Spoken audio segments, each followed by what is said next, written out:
pengadilan, manipulasi uang gereja. Andai kata umpama hukum di Indonesia seperti di Singapura, ya tiap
tak terbilang besarnya kasih-Mu, ya Allah.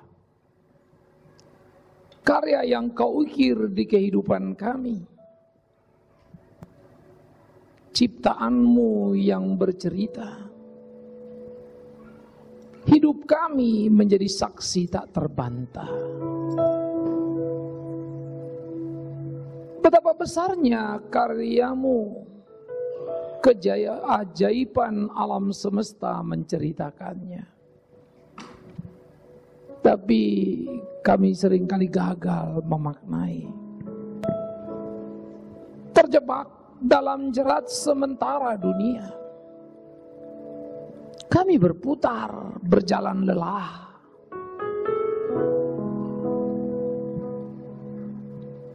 Berkelana di tengah dunia. Seringkali kami kehilangan makna. Karena itu ya Tuhan, tolonglah supaya di hidup kami boleh memahami kebenaran-Mu, bertumbuh di sana untuk puji hormat bagi nama-Mu. Biarlah firman-Mu mencerahkan kami. Demi Yesus Kristus kami berdoa. Amin. Silakan duduk saudaraku yang kekasih. 1 Yohanes pasal yang ketiga, ayat 1 sampai 10 akan menjadi pokok pikiran kita di kesempatan sore yang indah ini. 1 Yohanes pasal 3, 1 sampai 10.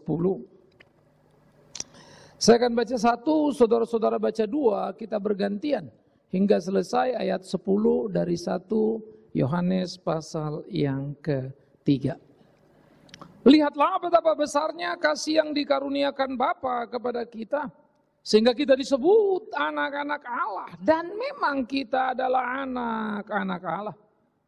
Karena itu dunia tidak mengenal kita, sebab dunia tidak mengenal Dia.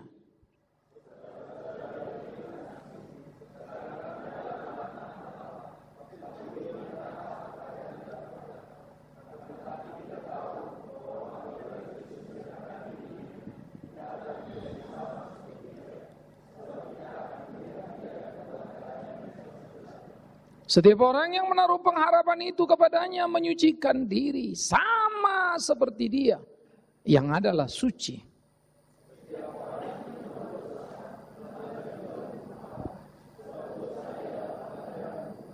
Dan kamu tahu bahwa ia telah menyatakan dirinya supaya ia menghapus segala dosa. Dan di dalam dia tidak ada dosa.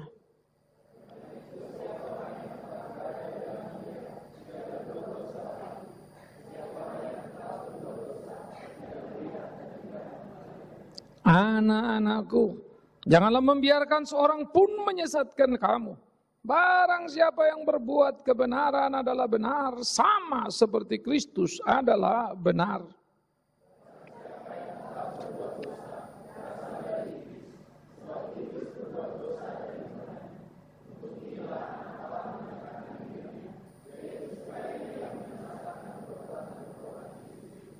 Setiap orang yang lahir dari Allah tidak berbuat dosa lagi.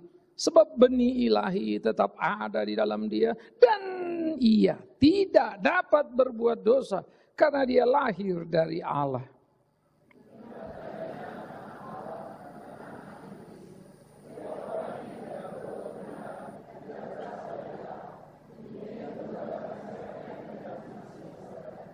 Saudaraku, ketika kita memikirkan bagian ini, how great thou art, maka Yohanes mengungkapkan kebesaran kasih yang luar biasa. Lalu generasi demi generasi coba mengukir dalam zaman mereka.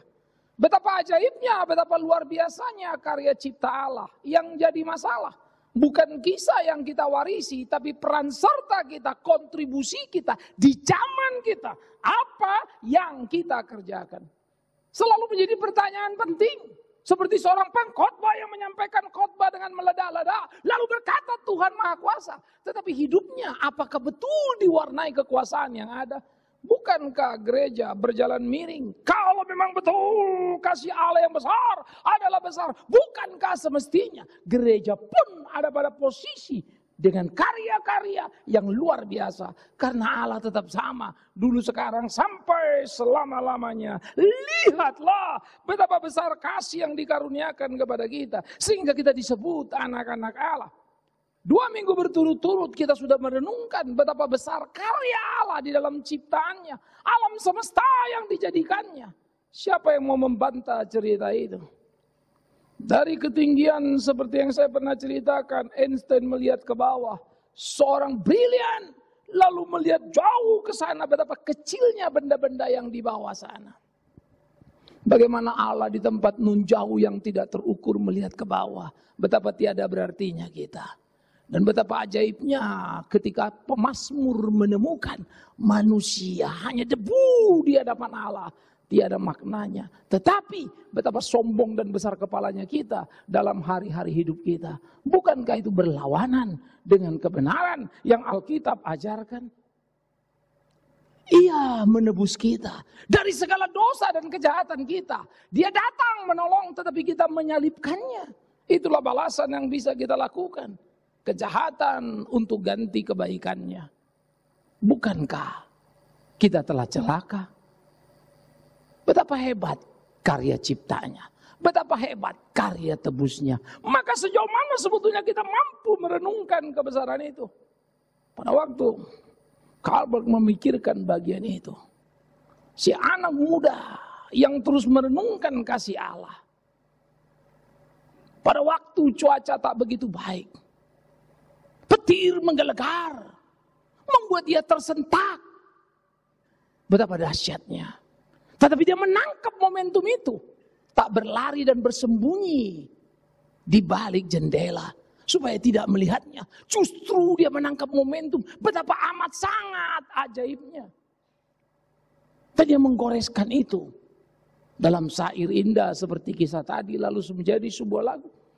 Billy Graham dari kampus Crusade mengembangkan itu secara luar biasa sejak 1950. Bob Shea menyanyikan itu dan mengangkatnya menjadi lagu yang disukai di berbagai tempat. Kalau saudara nonton Indovision, ya tentang lagu-lagu, kisah bagaimana Billy Graham melayani secara luar biasa dan mereka menyanyikan itu. Keagungan karya lagu seperti ini tenggelam oleh banyak lagu yang kehilangan makna. Miris, tapi itulah realitanya. Lagu-lagu yang mengumbar emosi, memuaskan rasa, tetapi tidak lagi mempunyai perenungan yang kuat di sana. Bagaimana ketika engkau menyanyi? Apa yang kau pikirkan tentang Tuhan? Apakah yang kau dapatkan di sana? Menjadi pertanyaan yang sangat serius. Betapa besarnya Allah, ia menangkapnya. Betapa besarnya Allah, ia melihatnya. Sejauh mana kita bisa memandang dan melihat itu. Maka apa yang dikatakan Yohanes menjadi menarik bagi kita. Lihatlah, ia membuat kita disebut anaknya. Bukankah kita manusia celaka, penghuni neraka? Mengapa kita bisa menjadi anak Bapa? Inilah seharusnya kegairahan yang kita tumbuh kembangkan di dalam kehidupan kita.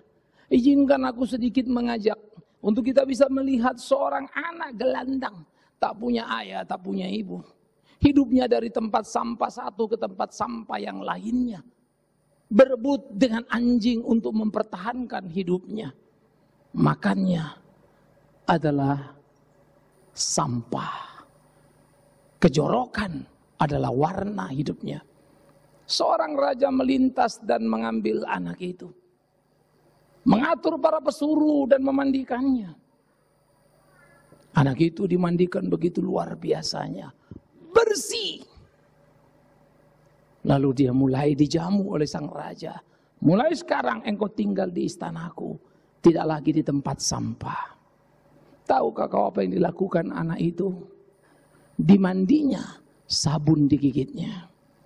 Dimakannya, diraupnya, semua yang di atas meja. Ia biasa berebut dengan binatang. Ia lupa, ia sudah di istana. Perlu waktu cukup panjang untuk dia dilatih bagaimana menikmati hidup istana. Tak perlu kau berebut karena makanan tak akan habis. Tak ada yang mengambilnya dari sana. Langkah demi langkah. Akhirnya satu titik ia mulai tahu hidup yang beradab. Dia duduk dan berenung ketika kemudian melihat lagi ada orang sedang berjuang di tempat sampah. Ia menangis, hidupnya sangat jauh berbeda. Maka dia mulai mengisi hari-harinya dengan hidup yang penuh tanggung jawab. Hidup sebagai seorang yang menerima cinta kasih dan membagikannya. Ia selalu izin kepada raja dan berkata, "Ya Paduka, bolehkah aku bawa buah ini untuk kubagikan pada kawanku?" Raja melihat belas kasihnya yang luar biasa dan berkata, "Silakan anakku, semua yang di istana boleh kau berikan." Bukankah seharusnya itulah hidup kita? Karena kita tidak lebih daripada gembel yang tinggal di tempat sampah, berebut dengan binatang untuk memakan kita. Tapi Kristus menebus kita dari dosa yang membuat kita biadab dalam hidup ini. Dari dosa yang membuat kita lupa diri dan menghabisi sesama. Kristus menebus kita dan membawa kita untuk mengenal cinta kasih-Nya. Sehingga kita perlu belajar untuk mengerti akan Dia. Belajar untuk mengerti akan cintanya. Dan Dia mau kita belajar cintanya dan melakoni dalam hidup kita. Maka Ia akan berkata kepada kita, "Anakku, kalau engkau melakukan kasih itu, tidak akan pernah habis hidupmu. Rezekimu tidak akan berhenti ketika engkau punya semangat untuk berbagi. Karena orang yang berbagi tahu arti cukup. Orang yang tidak berbagi menumpuk bagi diri, dia tidak akan pernah mengerti arti cukup. Dia akan kekurangan sepanjang hidupnya. Oleh karena itulah karya besar Allah tadi harusnya terukir dalam hidup kita. Dan Yohanes berkata, bukankah Dia sudah menebus dosa kita dan Dia sudah membawa kita menjadi anak-anaknya? Karena itu jikalau engkau betul-betul anak Allah, bukankah sudah semestinya hidup kita seperti Dia? Sehingga patut kita merenung diri, patut kita bercermin dari hari ke hari, miripkah aku dengan Dia? Nah, itu yang kita sebut dengan membaca Alkitab, itu yang kita sebut dengan saat teduh, itu yang kita sebut dengan PA, itu yang kita sebut dengan dengar khotbah. Bercermin pada kebenaran. Miripkah aku dengan Dia? Saudara-saudara, ini yang hilang dari gereja Tuhan. Kita menjadikan panggung, menjadi arena pertunjukan. Kita menjadikan gereja menjadi performance yang coba mau dicapai. Tetapi sayang, hati yang melayani semakin langka. Transaksi itu yang ada. Berapa aku dapat? Apa yang kau terima. Maka itulah yang muncul dalam ibadah. Sayang. Engkau kupuji. Hei engkau orang baik. Engkau dapat hormatmu dalam tataran agama. Engkau memberi aku rupiah, aku mendapatkan keuntungan materi dari apa yang kukerjakan. Kita sama penjahatnya. Tuhan tidak pernah mengajar itu. Kita menyanyi bukan lagi bagaimana menyenangkan dia. Kita menyanyi akan senangkah kita. Itu sebab kita memilih lagu yang kita suka. Tanpa mau tahu apa kata-katanya. Tapi bagaimana perasaan emosi kita dipenuhi di sana. Tak ada yang peduli lagi dengan syair. Terlalu banyak lagu yang lari dari ajaran kebenaran. Tapi sangat disukai. Miris, tapi itulah kenyataan. Karena manusia berubah menjadi Tuhan atas dirinya. Maka lagu yang disukainya. Khotbah yang cocok dengan kupingnya. Paulus berkata, zaman telah menjadi kengerian. Dan orang akan memesan guru bagi telinganya. Dia akan mendengar khotbah yang disukainya. Dia akan membuang yang tidak cocok dengan dia. Alkitab harus menyesuaikan diri dengan kupingnya. Tidakkah itu mengerikan? Padahal ia memanggil kita menjadi anaknya. Di mana keanakan kita, saudara-saudaraku? Karena itu saya pikir perlu kita jujur untuk merenungkan bagian ini. Kita tidak lagi bisa berbahasa basi dalam keimanan kita. Berbahasa basi dalam kekristenan kita. Ayo kita berpacu. Ayo kita berlomba. Lihatlah dunia. Semakin terpuruk saja. Lihatlah gereja. Bedakan dengan organisasi umumnya. Tidak ada bedanya. Bahkan kadang Lions Club lebih baik dari gereja. Karena mereka berpikir dan berbagi. Tapi gereja menumpuk dan menguasai. Sadis. Lembaga-lembaga kemanusiaan banyak. UNICEF, WHO terus berbagi. Memikirkan baik di pendidikan, di kesehatan, ke seluruh dunia. Sometimes mereka adalah orang-orang yang disebut ateis. Karena tidak peduli dengan Allah. Tetapi perbuatan mereka menceritakan ada Taurat di dalam batinnya. Membuat dunia limbung. Siapa yang harus diperhatikan? Siapa yang harus dipercaya? Badan-badan dunia inikah atau gereja? Kita kehilangan kekuatan. Oleh karena itu ayo kita bangun saudaraku. Sehingga apa yang dikatakan Karl Dweck dalam perenungannya. Betapa besarnya kasih Allah.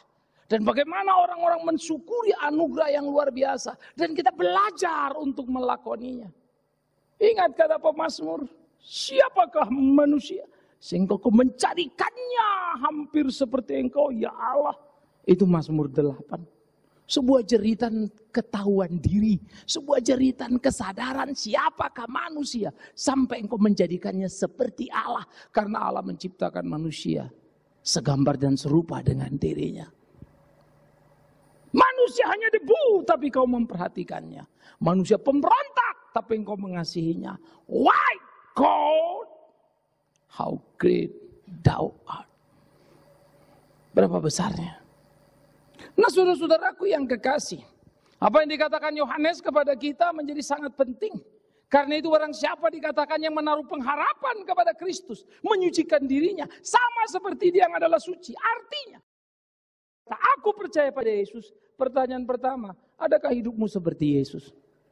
Pikiranmu, perasaanmu? Oh, belum Pak. Lalu bagaimana engkau berkata engkau percaya padanya? Karena engkau tidak pernah mempercayakan dirimu untuk dibentuknya. Kalau engkau berkata, aku percaya pada Yesus, percayakan dirimu padanya. Kemana dia mau membawamu, mau dijadikannya apa. Itu baru namanya percaya. Kalau engkau berkata, aku percaya Yesus, tapi tidak mempercayakan dirimu. Yakobus berkata, tak perlu kau, setan pun percaya Allah dan gemetar. Tapi setan tidak pernah mempercayakan dirinya pada Allah. Apakah gereja harus mirip dengan setan? Mungkin ya. Padahal seharusnya gereja berbeda dengan setan, bukan? Setan percaya pada Allah. Itu Allah. Tapi tidak pernah mempercayakan dirinya. Seharusnya kita percaya dan mempercayakan diri. Ya Allahku, apa yang kau mau di hidupku, jadilah.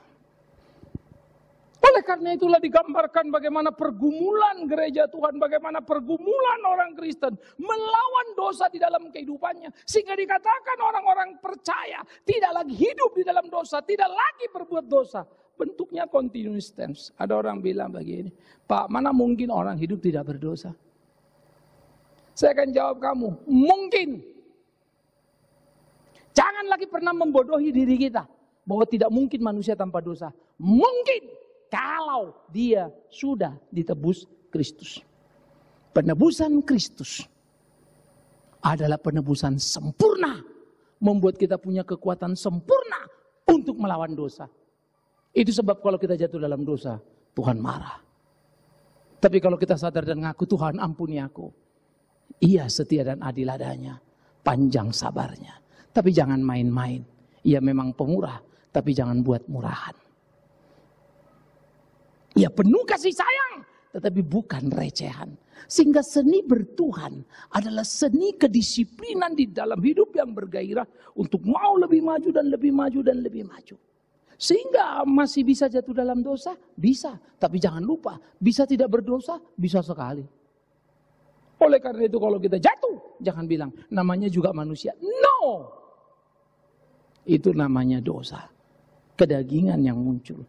Nah waktu kita jatuh dalam dosa, Alkitab bilang dia tidak jatuh dalam dosa. Lah kalau bisa jatuh dalam dosa, yang dimaksud tidak bisa jatuh dalam dosa, dia tidak akan terus menerus berdosa. Padahal hari-hari hidup kita dari hari ke hari selalu berdosa.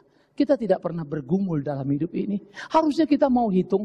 Seperti engkau menghitung tabunganmu. Hari ini tabunganku berapa? Besok mau apa? Lalu bikin. Kan begitu toh? Masa engkau mau beli mobil 2 juta, uangmu cuma 200.000. Sombong sekali kamu. Kamu harus tahu diri. Uangmu mesti lebih, supaya jangan habis kau beli mobil lalu kau lumpuh luar biasa. Maka kita mulai hitung, simpan segini, beli segini, saya cicil segini, saya atur segini. Kita hitung, good. Dan orang seperti itu banyak di kolong langit ini. Pertanyaannya, siapa di antara kita yang rajin menghitung dosa dan kemudian berkata, Tuhan ampuni, aku defisit kebenaran. Siapa yang belajar menghitung dosa dan dia gelisah? Tuhan, baik sekali engkau, tapi aku tidak. Karena kita tidak pernah berhitung. Kita berpikir kalau kita ke gereja kita sudah suci, bukan? Sehingga hari Minggu begitu mudahnya kita pergi ke gereja. Lalu berpikir hidup kita sudah indah. Demi Tuhan yang hidup, engkau salah. Gereja adalah tempat setan menipu manusia yang paling hebat. Dibawanya manusia ke gereja, tapi hidup dengan cara yang sama. Ah, itu setan. Setan tidak akan melarang engkau ke gereja, mendorongmu. Tapi membuat kamu imun terhadap rasa dosa. Lalu rasa semua benar karena sudah ke gereja. Ah, itu setan. Ada banyak orang hidupnya gila-gilaan. Naik klub ke naik klub. Kita jengkel kesel luar biasa. Tapi satu waktu dia bertobat, dia berbalik. Sementara orang yang bolak-balik ke gereja, terus ke gereja, hasilnya namanya imam, disalibkannya Tuhan Yesus. Yang bertobat di atas bukit Golgota adalah penyamun yang dicaci maki oleh masyarakat sekitarnya. Penyamun bajingan, penyambung jahat, kan begitu ya. Tapi dia berkata, ya Tuhan, ingat aku. Apa yang dilakukan imam? Salibkan dia, salibkan dia. Miris, itulah gereja. Yuk, jangan salah posisi. Ayo kita pilih yang tepat, supaya hidup kita itu menjadi beriman yang sehat. Mari kita ke gereja dan melakukan apa yang menjadi kehendak Allah. Kita audit seluruh kehidupan kita. Berapa banyak yang salah yang kita lakukan. Tiap kali saya melihat orang dan jengkel, tiap kali pula saya belajar berhitung. Ya, kalau ada orang fitnah saya marah. Tapi waktu saya pikir-pikir, iya dia fitnah saya, ada lubangnya. Walaupun lubang itu kecil sebetulnya, tidak layak dipersoalkan. Tapi paling tidak saya berkata pada diriku, hei Bigman bodoh, jangan kau kasih lubang sedikit pun.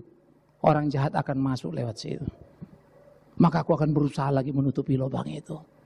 Bisnisku itu, orang jahat itu namanya jahat. Ngapain ku harap baik? Udah pasti dia jahat. Tapi aku kalau mau baik, lubang halus itu pun harus ditutup. Lalu kalau aku lihat sekitarku, lalu aku mulai bertanya dalam hidupku, apa yang kulakukan? Kalau kau lihat banyak orang miskin, kasihan ya, jangan kasihan. Tanya, apa yang kau kerjakan untuk menolong orang miskin?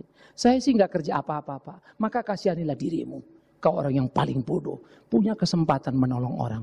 Punya kesempatan untuk menunjukkan betapa besarnya kasih Allah. Tapi kau gagal dan tidak melakukan. Hitung itu.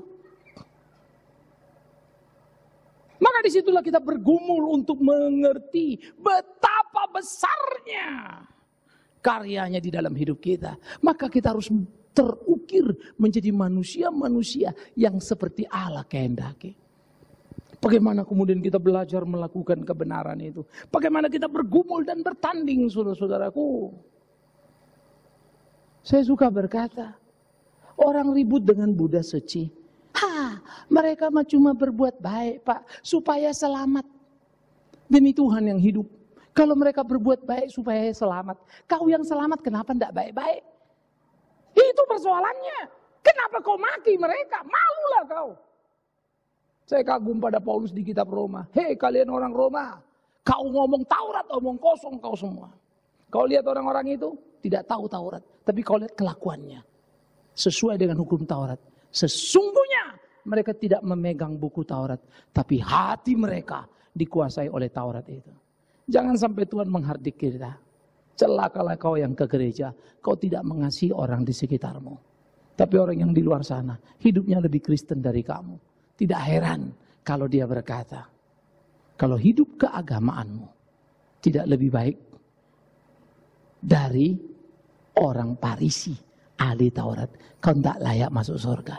Padahal kita sama-sama tahu. Ahli Taurat, orang Parisi sering disebut orang munafik bukan? Artinya kalau hidupmu tidak lebih baik dari si munafik itu. Kau parah. Itu yang munafik. Artinya apa lagi? Banyak orang lebih baik dari yang munafik. Kan bisa lebih gawat kita ya. Padahal dia tidak Kristen. Dan mereka itu adalah orang-orang Parisi yang punya Alkitab. Banyak orang yang gak punya Alkitab. Karena itu gelisahkanlah dirimu dalam kebesaran kasih-Nya. Supaya engkau terpanggil. Bagaimana untuk melakukan apa yang Tuhan mau. Oleh karena itu jangan ada satu orang pun yang mau membiarkan dirinya tersesat oleh perilaku dunia ini. Disitulah kita bergumul terus supaya berbuat benar. Seperti Kristus adalah benar. Melatih kepekaan hidup kita penting saudara. Saya kira gereja makin hari makin miskin dalam kepekaan sosial. Kalau kita melakukan bakti sosial, yuk kita bagi-bagi ini, yuk ambil darah, yuk. Semua pasti kita lakukan sebagai kegiatan sosial tok.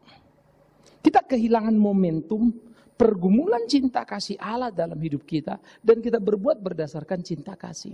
Saya ambil contoh. Kalau kita mau melayani, semua kita akan melayani. Sebagai bentuk kegiatan. Orang melayani dengan bentuk kegiatan. Dan orang melayani karena panggilan pasti berbeda bumi langit. Orang melayani karena panggilan. Satu dikerjakan dia berpikir bagaimana bisa dua. Dua yang bagus dia berpikir tiga bagus. Tiga bagus dia berpikir empat bagus. Sampai satu waktu kau lihat dia bagus. Why? Karena dia mengerjakan. Berpikir memberikan yang terbaik buat Tuhannya. Tapi kalau kegiatan standar ini udah selesai. Sudah. Lain bukan urusanku. It's my job. Finish. Ketika ada seorang ibu menolongmu, dia akan menolongmu. Kau senang. Ketika ada seorang ibu melayanimu, kau senang ibu itu baik. Tapi dia tidak akan pernah sebaik ibumu. Ibu itu mungkin sediakan piring, dia ibu orang lain. Oh baik loh ibu itu, tapi maafkan aku. Dia tidak akan membersihkan kotoranmu. Ibumu yang mau seperti itu. Maka jangan pernah hina ibumu. Ibuku payah, ibu orang lain baik. Karena ibu orang lain itu ketemu kau sebulan sekali. Sabar dia ngeliat kau. Tapi ibumu tiap menit ngeliat mukamu yang susah itu. Stres dia ngeliat kamu. Pernahkah engkau menghargai kasih ibu? Kita kan sama ya. Papa orang lebih baik dari papa kita. Ibu orang lebih baik dari ibu kita. Istri orang, itu apalagi lebih baik dari istri kita. Dan sampai kita lupa mana istri kita. Kita penjahat semua sebetulnya. Itu membuat kita tercebur. Padahal kita lupa. Istri kita di samping kita. Bukan hanya di kala suka, bukan? Di kala duka. Ibu di samping kita. Dalam kepedihan yang mendalam. Bahkan dijerit hardikan kita. Pernahkah kita mengapresiasinya? Dan Tuhan lebih dari ibu, lebih dari ayah, lebih lebih dari istri, lebih dari suami, membekali kita, mengasihi kita. Seberapa kita mengasihi dia? Kalau kita bilang dia besar kasihnya, tak usah kau ceritakan. Setan pun tahu betapa besar kasih Allah. Pertanyaannya, seberapa besar kasih kita kepada dia? Itu yang penting. Saya pendeta, saya khotbah apapun bisa. Saya mau cerita apapun bisa. Tetapi selalu saya akan terpojok kepada satu tanya. Big man, kalau kau tahu aku mati untukmu. Yang kutanya, akankah kau mati untukku? Saya tersentak. Kalau khotbah gampang akan kukatakan, Tuhan, aku tidak takut mati untukmu. Karena memang belum mati. Dan tidak ada hal-hal yang serius yang membuat saya bisa mati.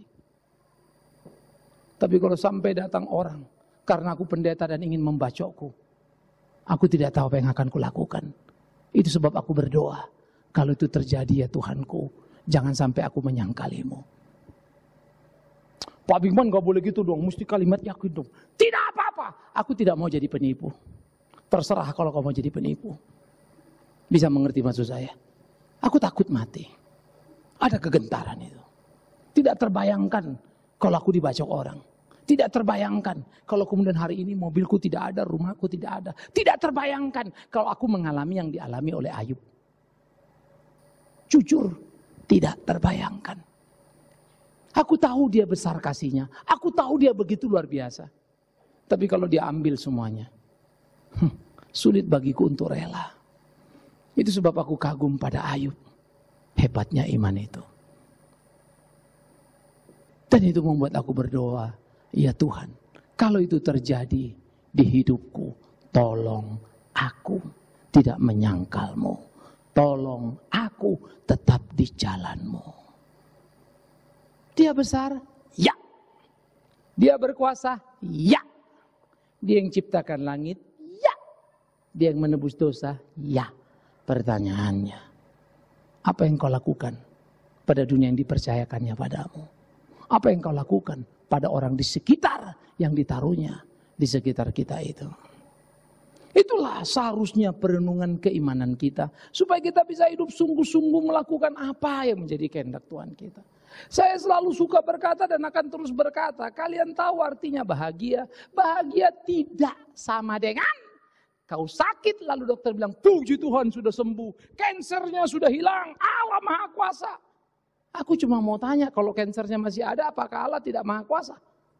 Sehingga Allah Maha Kuasa kau sebut hanya karena kansermu sudah sembuh. Lalu kalau kau kanser Allah tidak Maha Kuasa. Betapa jahatnya mulutmu.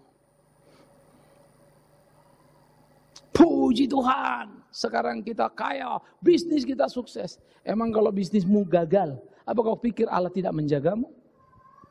Istri Ayub marah-marah. Ngapain kau percaya pada Tuhan yang diam saja mengambil semua?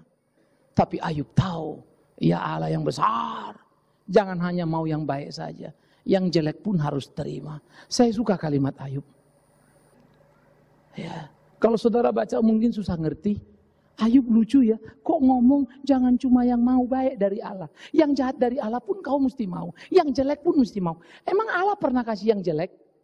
Kan itu pertanyaannya kan. Karena otak kita ini selalu dicekokin, Tuhan beri yang baik, damai sejahtera. Kau tahu damai sejahtera Tuhan? Dibabak belurkannya kau supaya rendah hati. Disakitkannya kau supaya rendah hati. Itulah damai sejahteranya dia. Ya, itulah damai sejahteranya dia. Itulah yang akan dilakukannya pada kita. Itulah hari-harinya. Oleh karena itu dia akan membentuk, melebur seluruh kehidupan kita. Membantai kita. Supaya kita hidup di dalam dia dan takut akan dia. Dan ini harus kita jalani saudaraku. Jangan cengeng. Maka bahagia sejati adalah kalau engkau menyatakan kasih yang Tuhan berikan padamu kepada orang lain. Baru kau tahu arti bahagia. Berilah makan orang lapar. Lihat wajahnya. Baru kau tahu artinya bahagia. Karena waktu kau lihat wajah itu, sumringah memakan yang makanan kau beri. Tak ada yang mengajarmu. Batinmu akan bergolak dan berkata, terima kasih ya Tuhanku. Kau tahu arti bahagia, bahagian orang di sekitarmu. Kau ingin bahagia terus menerus, bahagiakan orang-orang yang hina itu. Tolong mereka yang terpojok itu. Maka akan mereka bilang, betapa besarnya kasih-Mu. Dan engkau akan bilang, no, no, no. Ini karena besarnya karya Allahku di hidupku. Mother Teresa, orang sederhana. Berteologi, saya berani berdebat dengan dia. Berfilsafat, saya berani duduk, bersanding, dan bicara dengan dia. Saya yakin bisa mengatasi semua diskusi dengan dia. Tapi maafkan saya. Mother Teresa, wanita bertubuh kecil, tampak lemah, tak kuat. Tetapi kasihnya sangat membara. Menolong orang di Kalkuta yang terlunta-lunta. Injil itu dinyatakan, orang miskin menangis. Pandita India tertegun. Kenapa engkau mengurus aku? Padahal aku ingin membunuhmu dan kawan-kawanku. Karena kami curiga kau mengkristenkan kami. Mother Teresa tak KKR dan berteriak-teriak. Mother Teresa tak menantang orang kesembuhan ilahi.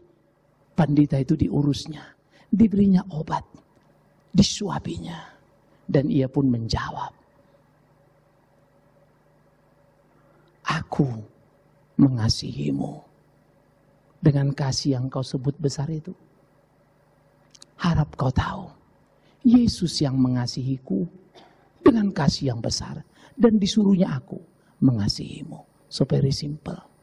Sederhana. Tapi Kalkuta tidak bisa lupa Mother Teresa. Gereja sekarang lain. Ada pendeta yang meroket. Lalu namanya hebat. Dikenal luar biasa. Tapi kemudian catatan berikutnya, jatuhlah kasus harta, jatuhlah kasus, semualah begitu. Ditangkaplah oleh pengadilan, manipulasi uang gereja. Andai kata umpama, hukum di Indonesia seperti di Singapura. Ya, tiap hari kalian akan baca koran. Bukan menteri agama yang ditangkap oleh KPK, pendeta. Yes, pendeta akan ditangkap banyak. Mengerikan. Maka pertanyaannya menarik. Bagaimana dengan saudara? Bagaimana dengan saya? Kalau kau punya harta cukup, puji Tuhan. Tapi ingat, untuk apa hartamu? Layani Tuhanmu. Entah di mana kau berada. Kalau kau punya uang banyak, puji Tuhan. Layani Tuhan dengan uangmu. Pak, saya bawa ke gereja Bapak ya. Lihat gereja ini. Kalau busuk, jangan. Ngapain kau kasih? Tapi khotbah Bapak bagus. Khotbahku itu, belum kau kenal aku. Hari ini aku bisa baik menurut kau. Besok bisa bengkok aku. Kalau gitu Bapak bengkok. Maksudku bisa, bukan tentu. Yang pasti kau lebih bengkok dari aku. Bisa kan? Bisa. Maka kita bergumul yuk. Yuk berkelahi yuk, bertanding yuk. Tanding lomba. Jadi baik, kan begitu kan? Kalau engkau baik, aku baik, orang lain lihat, ya orang Kristen hebat ya. Kan itu toh. Baru kita jawab, no. Kami enggak hebat, Tuhan yang hebat. Dia ajar kami melakukan apa yang kau lihat itu. Kami lakukan itu, karena dia yang perintahkan. Jangan takut. Badai boleh bertiup di hidup ini. Batu besar boleh menghalangimu. Tapi kesetiaan mengiring Tuhan, membuat engkau akan mampu melewatinya. Amin. How great thou art. Apa yang kau takutkan? Karena itu berimanlah teguh. Berjalanlah di hari-harimu. Karena hidup kita adalah pengabdian dan pelayanan. Biarlah Tuhan menolong kita, biarlah Tuhan memimpin kita. Supaya kita memenangkan pertempuran demi pertempuran yang Tuhan percayakan kepada kita. Sehingga itu sungguh-sungguh menjadi kegairahan yang penuh dalam hidup kita. Saudara-saudaraku, kalau sebentar kita pulang ke tempat kita masing-masing, patut kita berpikir. Yesus sudah naik ke sorga. Dan dia akan datang kembali. Indahnya dia naik ke sorga. Pasti nyampe gak dia di sorga? Nyampe. Kenapa? Dia turun dari sorga, kembali ke sorga. Kalau orang Kristen ditanya mana sorga, ke tempat di mana Yesus pergi. Jelas jalannya. Karena bukan harap-harap cemas di sana. Dan dia akan datang kembali menjemput kita. Berkumpul dengan dia. Aku menyediakan tempat bagimu. Artinya mati pun bukan masalah. Kan begitu toh? Karena mati bersama dengan dia. Kalau matimu tidak masalah, kenapa hidupmu jadi masalah? Kalau mati tidak masalah, bukankah seharusnya hidup kita berdaya guna yang luar biasa? Apa yang kau takutkan dalam hidupmu? Layani Tuhanmu. Layani Tuhanmu. Saya tidak peduli berapa uangku. Dan aku tidak peduli berapa besar rumahku. Aku tidak peduli apa mobilku, karena bukan itu bisnisku. Tapi aku peduli berapa aku melayani dia, melakukan kehendaknya. Aku tidak peduli apakah nanti sebelum aku mati dia percayakan gereja yang besar. Itu bukan bisnisku.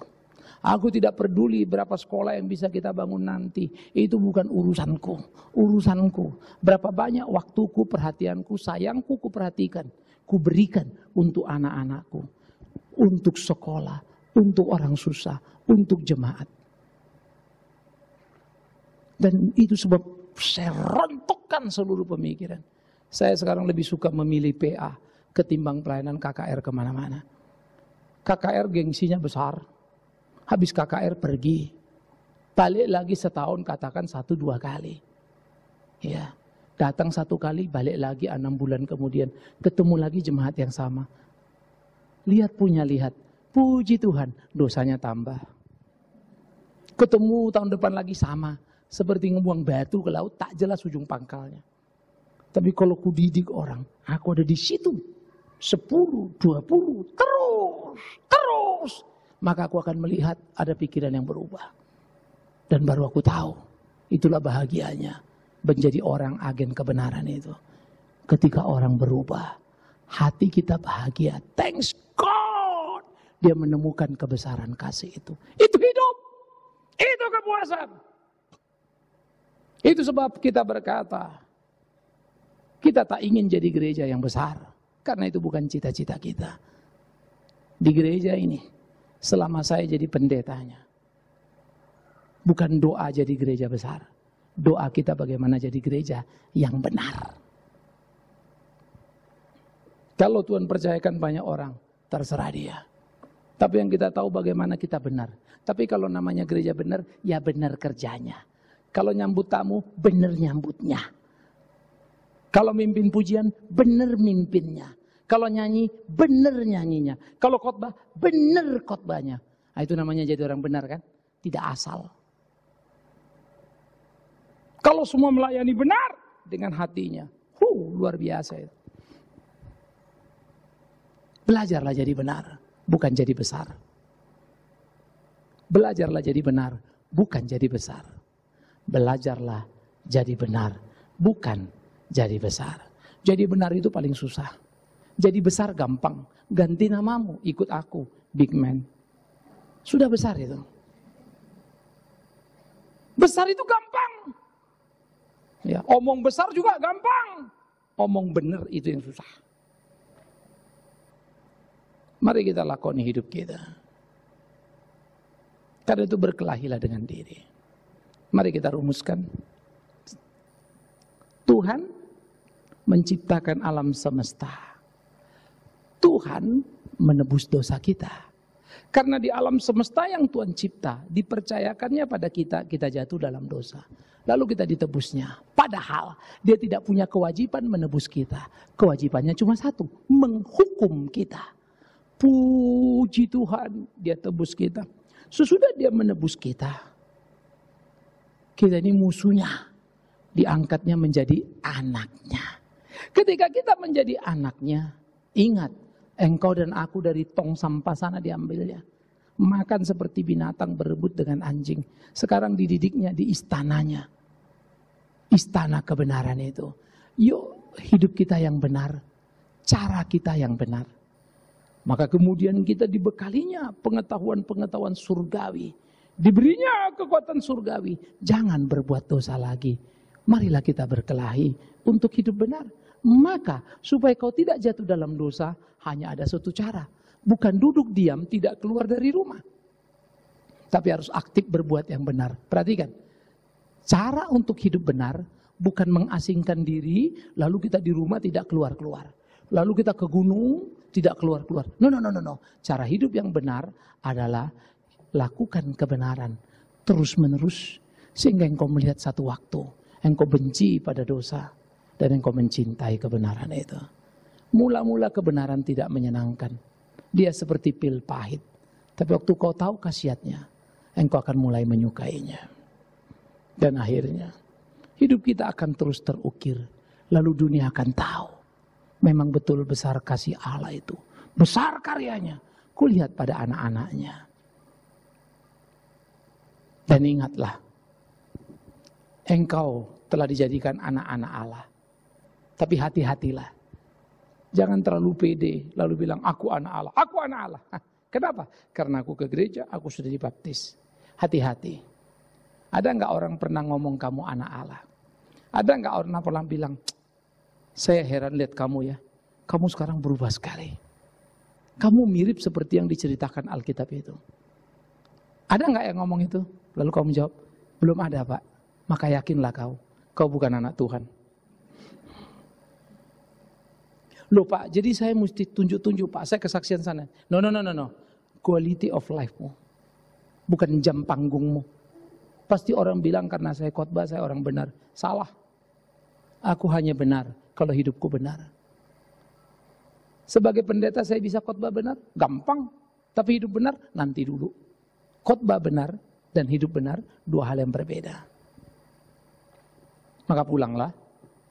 Tanya istrimu. Istriku, menurutmu apakah aku suami yang benar? Saya agak khawatir kalau istrimu bilang, benar Pak. Berarti dia agak buta. Atau mungkin, benar Pak, kau setia sekali. Oh, jadi aku benar setia. Iya Pak, dari awal sampai sekarang kau tidak berubah, tetap jahat. Ah, setia sekali. Oh sorry ya, jangan begitu ya. Lalu suami-suami tanya istri. Lalu istri mulai tanya suami, Papa menurutmu aku bagaimana? Istriku, kau seperti kata lagu itu, batu karang yang teguh. Kau luar biasa, tak pernah mau mengalah. Selalu melawanku. Sampai aku kehabisan akal. Repot ya? Tanya orang di sekitarmu, kawan-kawanmu, menurutmu siapa aku? Kau kawanku yang paling baik. Aku suka denganmu. Kenapa? Karena kemanapun ku ajak jahat, kau selalu mau. Wow, gawat ya. Tapi biarlah orang mulai bilang, gue tahu lu dulu siapa. Kadang sekarang gue lihat ya, gue bingung. Kenapa lo udah nggak ini, nggak itu? Iya, lo belum tuntas amat, tetapi gue kagum lo berubah ya. Demi Tuhan yang hidup, berlombalah. Ya, saya bangga jadi teman kalian ketika kalian ada perubahan dalam hidup. Dan banggalah dengan aku. Bukan karena aku pendeta dan pengkhotbah. Kalau aku pun hidup konsisten bersama dengan kalian. Maka kita sahabat bukan? Maka percayalah. Kalau engkau pergi denganku dan istrimu tanya, kemana Papa? Sama Pak Bigman. Oke. Dan dia yakin kau lempeng. Tapi kalau aku tidak lempeng, sama siapa Papa? Sama pendeta Bigman. Pendeta gila itu, pulang Papa. Matilah aku dan matilah kau. Ke neraka kita sama-sama. Tapi daripada aku ke neraka, maka aku akan berbeda denganmu. Pak, ini dunia enak, makan duniamu. Ku ambil bagianku. Kalau kita bisa berkawan benar, aku bahagia. Tapi kalau berkawan jahat, kita berpisah.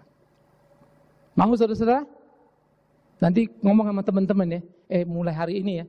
Kalau lu mau benar, kita kawan benar. Kalau jahat, lu gak usah telepon gua. Mau gak? Halo? Pak jangan gitu Pak, 90% teman saya penjahat Pak. Nanti kalau saya ngomong gitu sisa 10%. Habis dong. Please, kita mesti berani. Bukan kemudian kita sombong lalu mendiskreditkan orang. Tentu tidak itu ya. Tetapi bagaimana kita punya sikap yang jelas. Sikap yang tuntas. Selamat menikmati kebesaran kasih karunia Allah. Dalam kebesaran karya hidupmu yang Allah percayakan padamu. Maka ukirlah itu di hari-harimu. Tuhan menolong kita. Tuhan memberkati kita. Amin. Kita berdoa. Kita ambil waktu teduh sejenak. Coba mulai lihat dirimu. Pasti masih ada yang salah. Katakan, Tuhan tolong aku. Supaya bergairah makin benar di hadapan-Mu. Coba mulai lihat keinginan-keinginanmu. Ke arah mana perginya? Sekedar duniawi kah? Maka berdoa katakan, Tuhan mampukan aku untuk mengendalikan diriku. Supaya hidup kita menjadi hidup yang berkenan kepada Tuhan, hidup kita melakukan apa yang Tuhan mau. Berdoalah.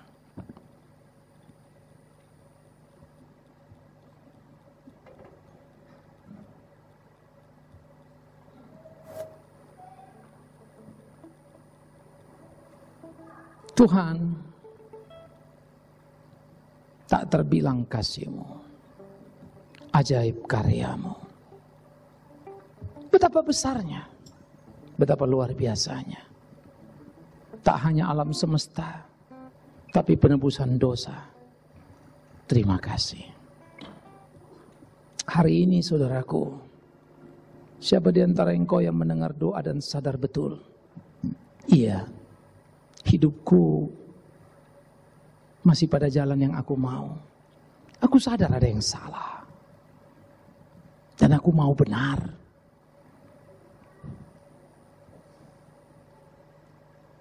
Aku mau Yesus dalam hidupku. Bukan hanya percaya padanya, tapi mempercayakan diriku. Bukan hanya memuji-muji namanya, tapi melakukan kehendaknya. Kalau ada orang seperti itu dan berkata, tolong aku ya Tuhan, saya akan berdoa untukmu. Biarlah engkau jujur pada dirimu.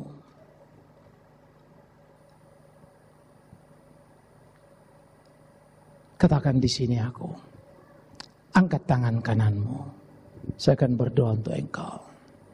Puji Tuhan, puji Tuhan, puji Tuhan. Sementara engkau mengangkat tangan kananmu, teropong dirimu, lihat hatimu, apa yang perlu berubah di situ. Puji Tuhan, puji Tuhan, puji Tuhan, puji Tuhan. Adakah lagi yang berkata saya juga? Silakan angkat tangan kanan saudara. Bapa di dalam surga, kau lihat tangan-tangan yang terangkat, hati yang berbicara. Doaku ya Allah, lihatlah mereka. Maka di dalam kejujuran batin untuk rindu hidup benar, jauh dari salah itu. Hamba-Mu berdoa di dalam nama Tuhan Yesus Kristus. Biar Tuhan yang meneguhkan, Tuhan yang memeteraikan, supaya kesadaran menjadi milik diri yang terus digumuli, menjadi milik diri yang terus bertumbuh dan berkembang, sehingga hidup benar seperti yang Tuhan kehendaki. Tuhan tolong tiap anak-anak-Mu berani menginvestasi waktu merenungkan firman-Mu. Tolong tiap anak-anak-Mu berani untuk memulai hidup benar, melakukan yang benar sekalipun tak selalu mendapat respon yang benar. Jangan buat kami berhenti, supaya kami terus berpacu maju melayani. Terima kasih, terima kasih. Apa yang Kau mau dari tiap anak-Mu, di dalam nama Tuhan Yesus Kristus, biarlah karya penebusan itu makin nyata. Terpujilah Tuhan. Dalam nama Yesus kami berdoa. Amin. Turunkan tanganmu. Bapa di surga, terima kasih. Terus tolong kami, ajar kami di hidup ini. Tiap kami yang sudah mengangkat tangan maupun yang belum. Kalau kami sudah ada pada jalan yang benar itu, terima kasih. Kalau masih dalam kebimbangan dan keraguan, Tuhan tolong beri pencerahan. Kepada yang sudah mengangkat tangan dan komitmen, Tuhan mampukan. Supaya kami tidak terjebak pada tradisi gerejawi, tapi sungguh-sungguh bergairah untuk menjadi seperti apa yang Allah kehendaki. Terima kasih untuk semuanya. Karena kami tahu, ketika kami mencari kerajaan-Mu, kebenaran-Mu, hidup di dalamnya, hidup kami milik-Mu. Kau yang pelihara, Kau yang tambahkan lebih dari apa yang kami tahu. Terima kasih, terima kasih. Biarlah hidup ini menjadi kesaksian besar betapa besarnya Tuhan yang kami sembah. Dalam nama Yesus Kristus kami berdoa, kami memohon. Amin.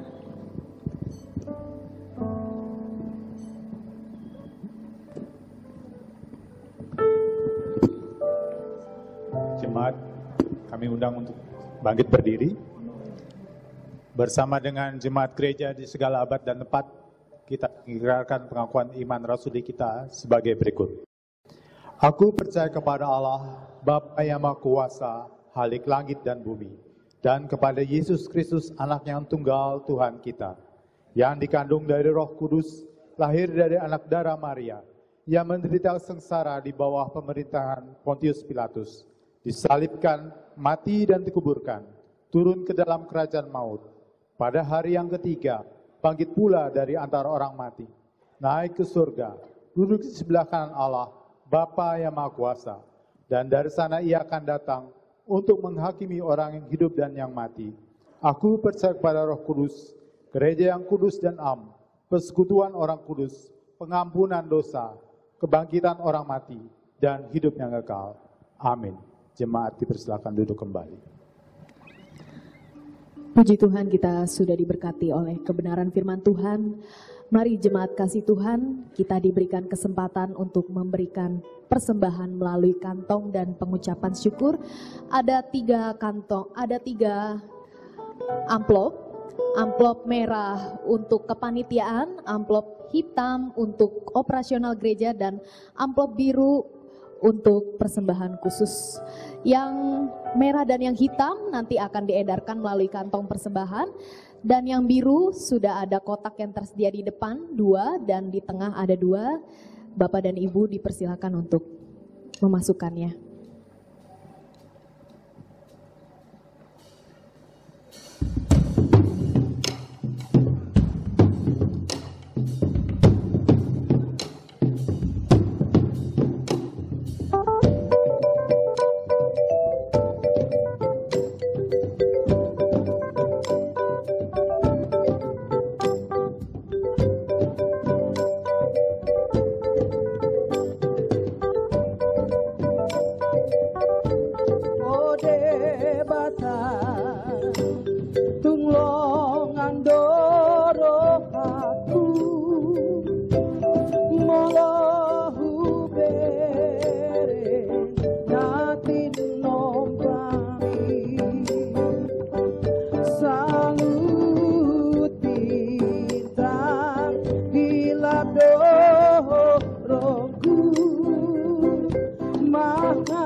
Mare